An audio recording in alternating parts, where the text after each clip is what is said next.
Morning, everybody. It is 7 a.m. January 20th, 2022. We in the 20s, guys. We in the 20s. 20 days into the new year. And I ain't gonna lie, guys. I ain't impressed. We got a commander-in-chief who, in his inaugural address and in his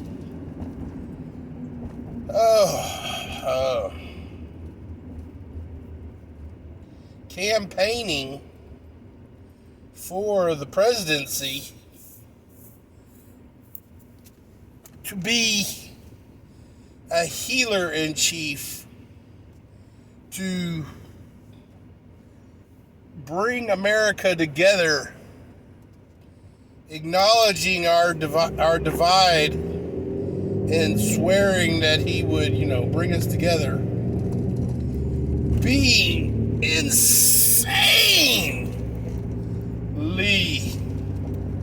divisive and racist and holy crap, had any other president been this divisive in a speech, every liberal social justice warrior would have flipped total shit. I mean, it should be this type of rhetoric should have protests and insanity. Instead, the press basically, nothing to see here. Move on to the next story.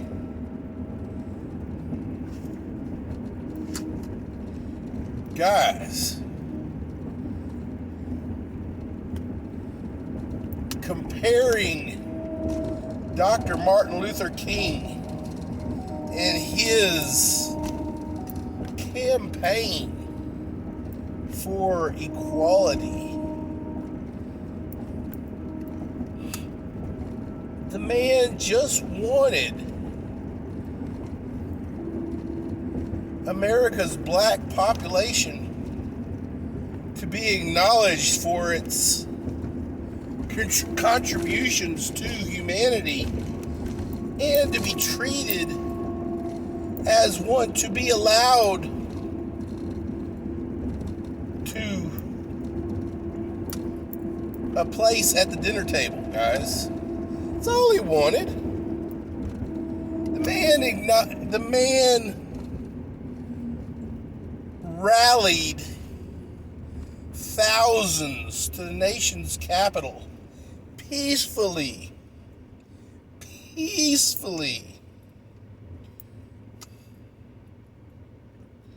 and gave a speech that rings truth even unto today.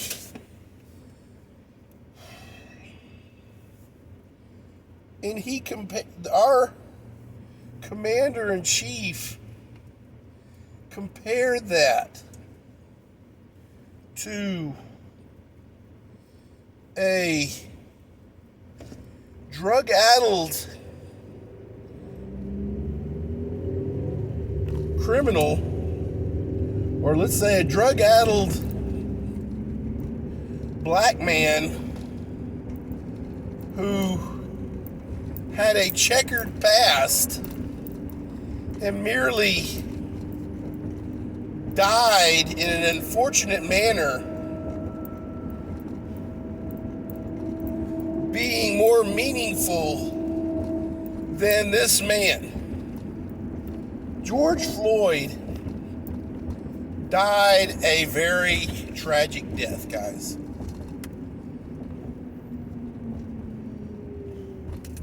But his life was not exemplary. His life was not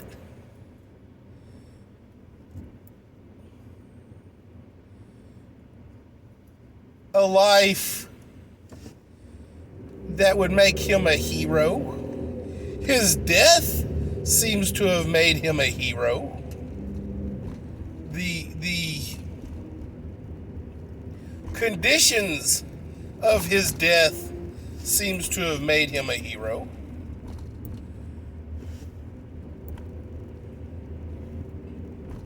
I'm just waiting to see our commander-in-chief say something to the point that George Floyd's death was more meaningful than Jesus Christ's death.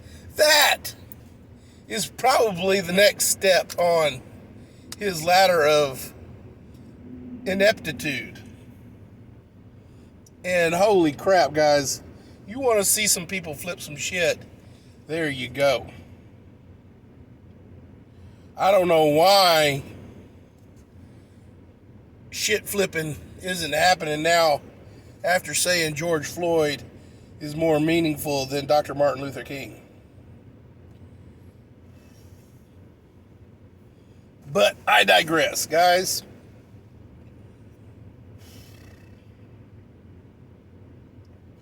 You know, people talk about the Simpsons predicting the future. And I ain't gonna lie, they seem to have done some pretty interesting stuff. But guys,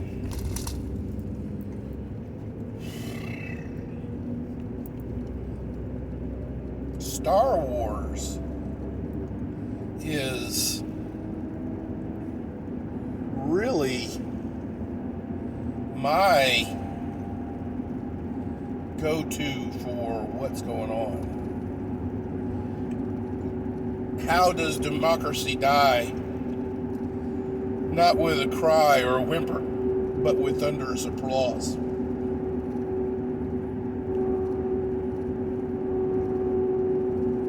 Still rings true in my mind today.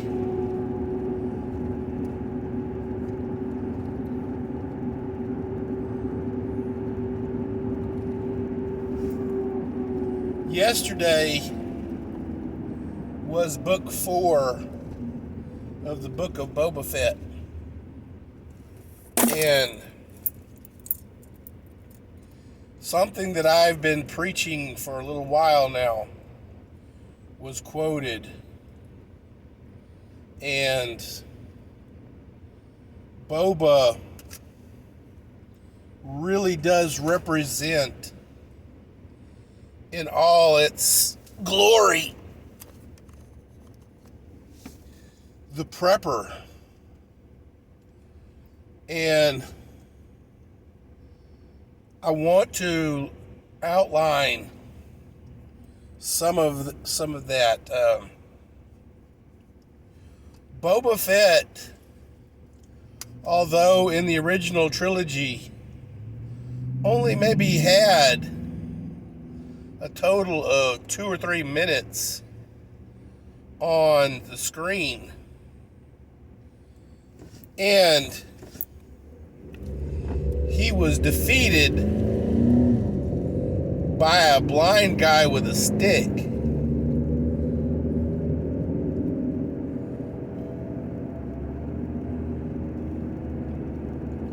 And another with a lightsaber. But truly, in those 2 minutes of screen time, Boba Fett established himself as one of the galaxy's true badasses in his cool armor and stuff. Ooh, puppy dog. dog in the road. So, we had post-trilogy, we had books written that explain a little bit about Boba Fett, what his armor was, where it came about, stuff like that, guys. We found out that Boba was a clone.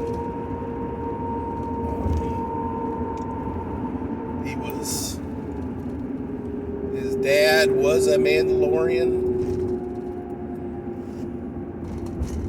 Or let's not say dad, let's say the genetic material that he was cloned from was a Mandalorian.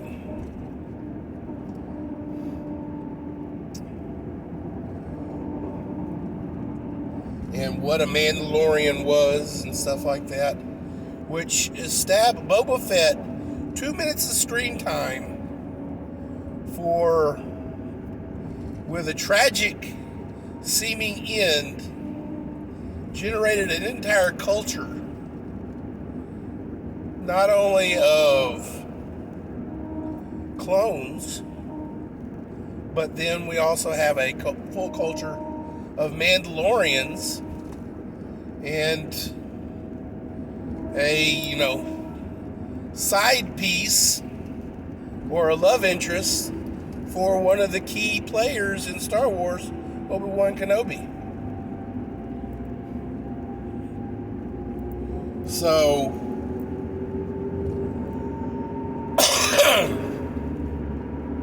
but let's talk about this. We have preppers going out and training, gathering their, preps and training some more, and watching the world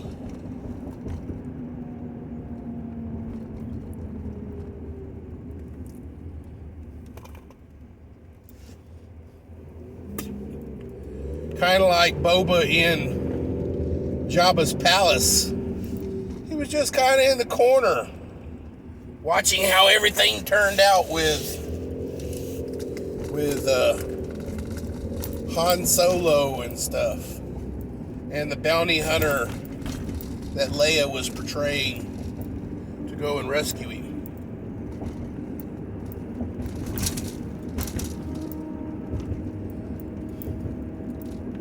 You also showed a little bit of cockiness when he was in there and he,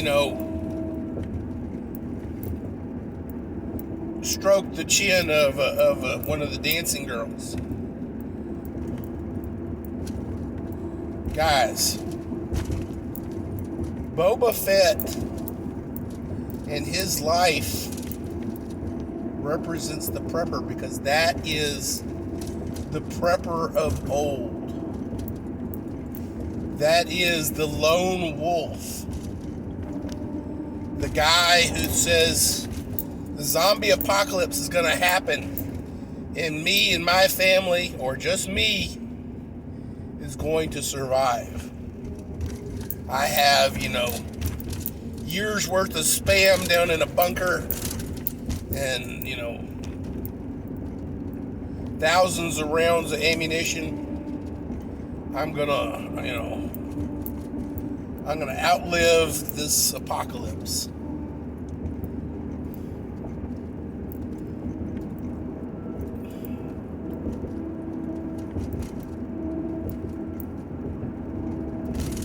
But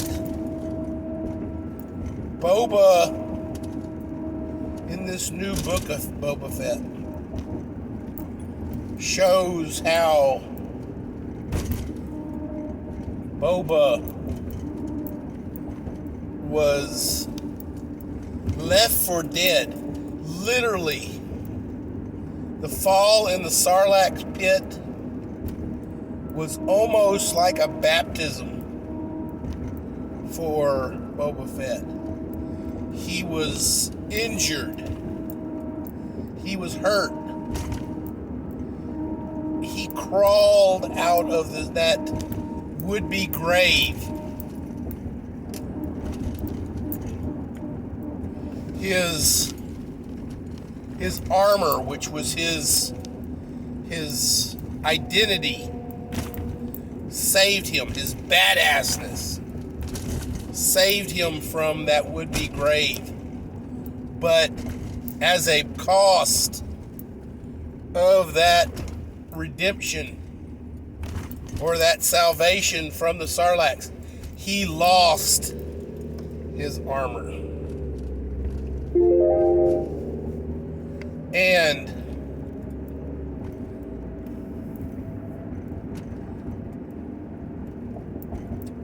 when he was stripped of his armor, he learned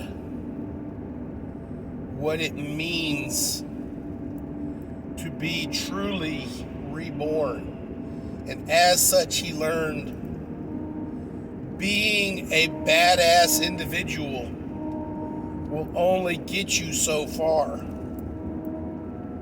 You need a tribe.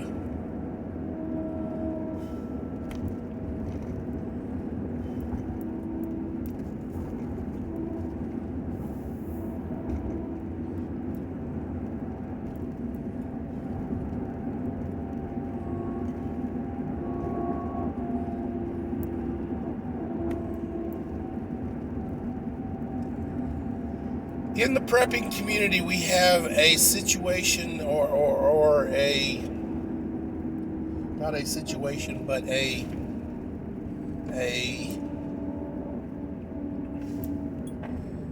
term called a MAG, a mutual assistance group. Now, this is something that is relatively new. Back in the lone wolf days, let's say 15 some odd years ago, a mutual assistance group was for the less prepared. But guys, I'm going to tell you, I'm going to burst a whole shit ton of bubbles with this one. The days of the lone wolf in prepping are over. Technology is too good. Spying on you is too good. Knowing your movements is too good. The deck is stacked against you as one man. You may survive an encounter or two, or three, or four.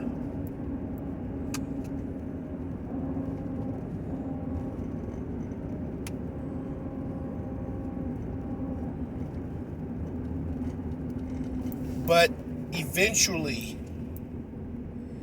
your luck will run out.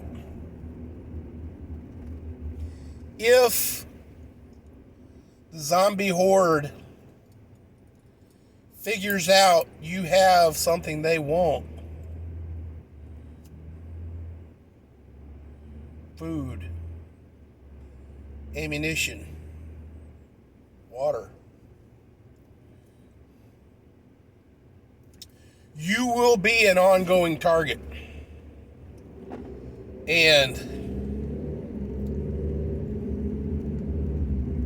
just as anything else, eventually your resources will either exhaust or your luck will run out.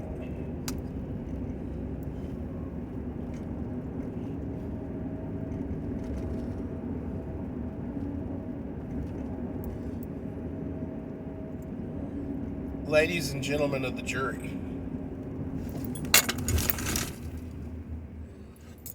if you don't have a team, build you one.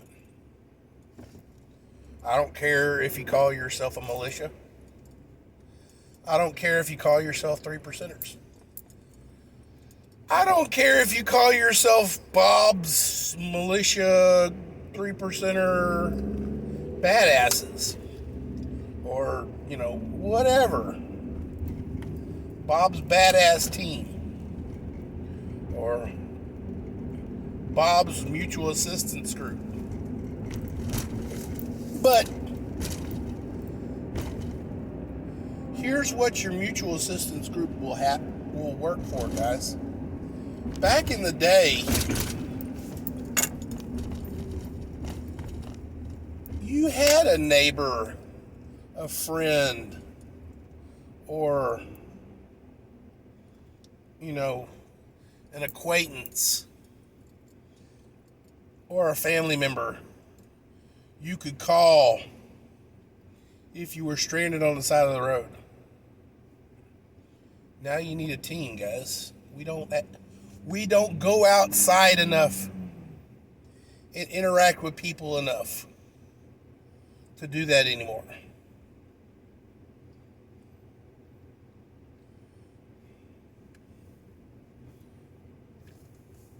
Build you a team, guys. If for no other reason, it's someone who could come get you if you need to get bailed out of jail. Or someone that can help you if you have a flat tire on the side of the road and AAA won't come. You need someone other than self-reliance is good, but self-reliance can only get you so far. You can only know so much.